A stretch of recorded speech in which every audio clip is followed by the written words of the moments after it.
Hey, what's up guys, Syed here, and this is the Hyundai Tucson. Yes, the C in Tucson is silent, so it's Tucson, not Tucson or Tucson.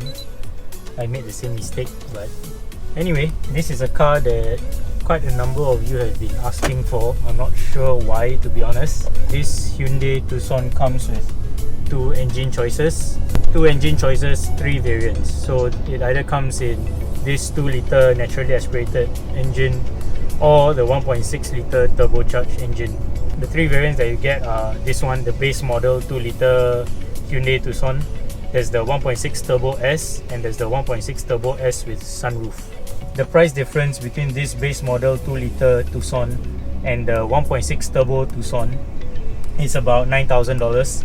And the price difference between this base model 2-litre Tucson and the 1.6 Turbo S with sunroof model, which is the highest end variant of the Tucson that you can get, is about $13,000. So what do you get for like $9,000 or $13,000 more? You get a dual clutch transmission, you get a more powerful engine, better fuel consumption, some other nicer features like LED lights and things like that.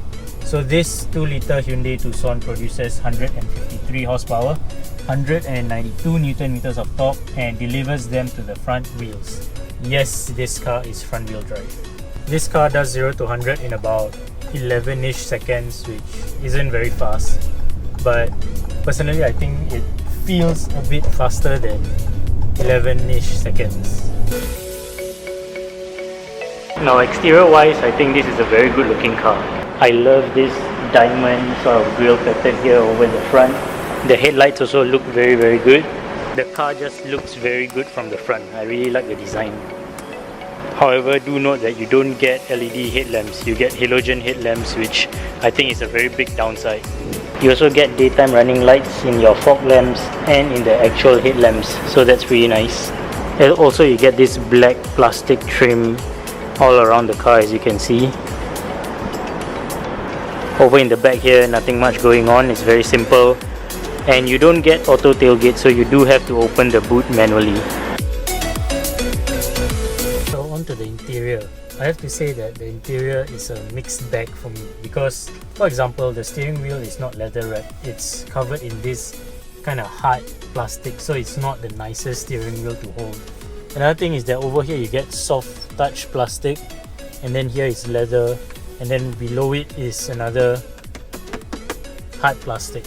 The material feels solid, but it's just not the nicest materials. But other than this part, this area here, this center section here is pretty good, as in the materials feel pretty solid, and yeah, it doesn't seem to be cheap plastics. This infotainment screen is also very easy to use, and even if you don't connect your phone to Android Auto or Apple CarPlay, which comes as standard by the way, it's still very easy to use. Over in the front here, you do get 2 12-volt outlets, an auxiliary port and a USB port. Speaking of things you do get other things like electronic parking brake, brake auto hold, parking sensors, and hill descent control. Last but not least, you also get cruise control. However, what this car doesn't come with is LEDs. It comes with halogen headlights like I mentioned earlier. You don't get an auto tailgate, you don't get rain sensing wipers, you don't get a sunroof, you don't get climate control, you don't get memory seats, and you don't get a leather wrapped steering wheel. By the way, the electric seats is only for the driver's side. On the passenger side, you have to adjust the seats manually. Now, practicality in this car is excellent. The door bins are pretty big. The center console here, center compartment, is also quite big. You even get this small tray here for you to keep your smaller items. You get 2 cup holders here, 1 additional space in front of the cup holders for you to keep more stuff. Glove box is also pretty big. Practicality over in the back here is pretty good as well. You can see I get a lot of knee room and I get a lot of headroom as well, and I'm about 1.75 meters tall. The center tunnel here also isn't very intrusive. It's not very tall, so it doesn't eat into your leg space too much. So you can fit 3 adults here in the back. Also, you get rear aircon vents over in the back here and a USB port so your passengers can charge their mobile phones. Over at the side here, you get a hook so you can hang your teh tarik. Get an additional hook here as well, so that's pretty nice. One more thing is that you get 2 additional cup holders here in the center armrest.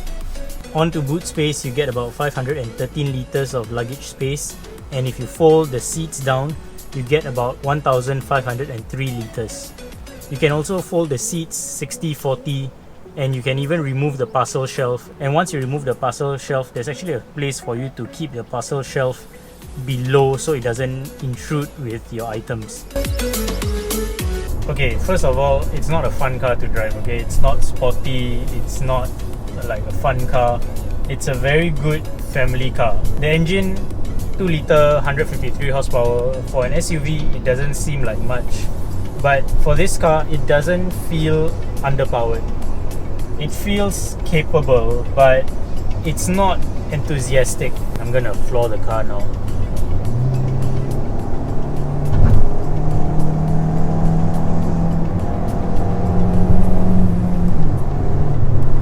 So the engine makes a lot of noise, but you don't feel like a surge. Of course, you know, there's no turbo, so I don't expect it to have that kind of surging feeling. In this car also, you get 3 driving modes: Comfort, Eco and Sports.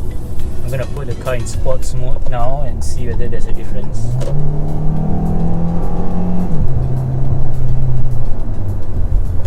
Okay, I can feel the steering is a bit tighter. Okay, and yeah, the engine characteristics, there's a big difference. It drags the gears much longer, which is expected from sports mode, but I don't feel like it's much faster than in normal mode. Let me put it back in Comfort. Steering is also very light and it's actually very responsive. Like, you see, I'm making small adjustments and I feel the car responding to it really well. And speaking of that, I feel like the car is bigger than it actually looks. This car is like the size of a, maybe slightly bigger than a Vezel, but it feels bigger. It feels taller. You know, when I drive this car and other cars pass by, I feel like I'm towering, not towering, okay, but I can feel like I'm sitting much higher than them. As a family SUV, it serves its purpose really, really well. But don't expect more out of it. Yeah, that's how I would put it. The car itself is also very comfortable. Like, it just goes over bumps really well. I won't say it's very quiet because you can hear like there's some tire noise. You don't get a lot of wind noise, but you do get some tire noise. So it's not like super quiet. Visibility all around is okay. It's actually, yeah, no complaints. However, the rear window is smaller than I expected. So, I mean, I'm not complaining. It's actually still okay to see out of. Okay, on to fuel consumption. This car on paper is supposed to do 7.9 liters per 100 kilometers, or about 12.7 kilometers per liter.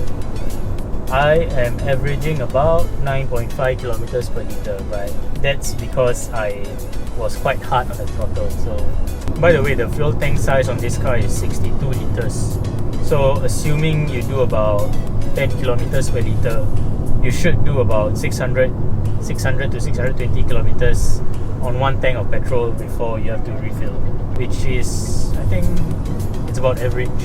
It's enough for those of you who want a no-nonsense family SUV that can take you from point A to point B without much problems. But don't expect to like have fun when you're driving up Genting Highlands. Now, this is very important. This car costs about 110k, and at that price point, you do have other options like the Mitsubishi Outlander, Subaru Forester, the Nissan Qashqai, Skoda Karoq, and the Seat Ateca. I think that's how you pronounce it, which I haven't driven, but I heard is a very good car. But if you really like this Hyundai Tucson, then I think you should opt for the 1.6 turbo variant. At least you'll feel like it's a more complete car, you know, with more features, a more powerful engine, dual clutch transmission, LED headlamps. Speaking of which, Hyundai also offers a 5-year unlimited mileage warranty. So it makes you as a customer feel assured, and it makes you feel good as well to know that the company is very confident in its products, you know, by offering a 5-year warranty. So overall, what do I like and dislike about this car? What I like is that this car serves its purpose very, very well. It's practical, visibility is good, performance is adequate enough, there's enough nice features here and there, you have a lot of storage space as well, you have a lot of luggage space. Number two, what I like about this Hyundai Tucson is that it looks pretty good, like from the exterior. It's a good looking car. So this car is in white. I think if you add some black sports rims, it's gonna look even better. What I dislike about this car is that number one, I think the interior materials could have been a bit better. For example, a leather wrapped steering wheel could have been nice, and you know, some nicer materials instead of this very hard plastic that you get in cheaper cars. Number two, I don't like the fact that it doesn't come with LEDs. It's 2020 now. Yeah, and yeah, it should come with LEDs at least. It's very weird. This car comes with like auto folding mirrors, Apple CarPlay, Android Auto, you know, cruise control, things like that. But it doesn't come with the basic LEDs, which is quite, yeah, I don't know what's going on. So bottom line, if you want to get this car, I think you should go for the higher end variant. So that's about it, guys. Thank you so much for watching. I hope you enjoyed it. Do like, share and subscribe, and I'll see you guys in the next review.